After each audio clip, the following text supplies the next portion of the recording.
how you can evaluate yourself in a generic yet effective way to understand where you are as a basketball player and thus where you can grow and improve. So let's start with the sort of easiest and most obvious way to evaluate yourselves that most players do, most casual players do, just sort of instinctually, naturally, which is, how did I do physically? Sort of the overall approach I think is best to take from a physical standpoint is, how did your body react? Because the ideal physical reaction of your body as an athlete and basketball player is your mind tells your body to move and to react. And from that, you expect your body to immediately and automatically do what your mind tells it to do, the exact way, the exact intensity that you expect it to perform. The overall idea being all of your physical movements are automatic and exactly what you expect them to be. Now, your expectations have to be realistic. Like, as a player, as an athlete, you will never jump as high as you would like. You will never be as fast as you want to be.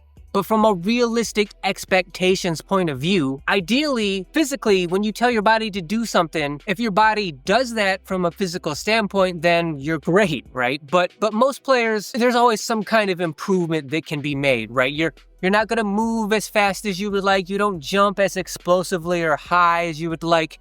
You're not laterally as quick or as light on your feet as you would like to be. Maybe your reaction time isn't as quick or as automatic as you would like it to be. Those are the kind of things that you should keep in mind as you're evaluating yourself from a physical standpoint. Realistically, could your body have responded and reacted better? Or are you just already top tier? The reason this is the most common way for players to evaluate themselves is because it's the easiest. It's like, okay, well, I didn't run as fast as I would have liked to.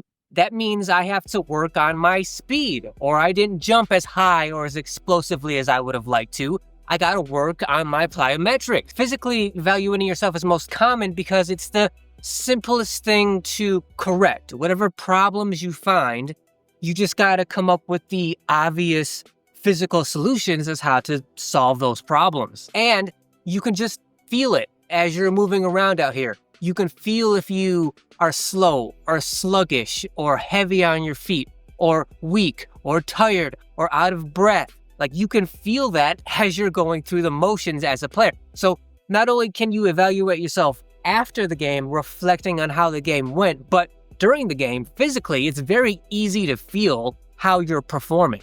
If you're performing well, then you feel great. If you're slow, if you're sluggish, you're tired, if you're heavy on your feet, you can feel that immediately as you're playing. And all of those things are completely correctable. They're very simple. It's not easy to do, but the solutions themselves are fairly simple. That being established, let's move on to the little bit more nuanced aspect, which is evaluating yourself from a mental standpoint. I think the best overall way to describe how you should evaluate yourself mentally comes in the form of how fast did the game play out in your mind?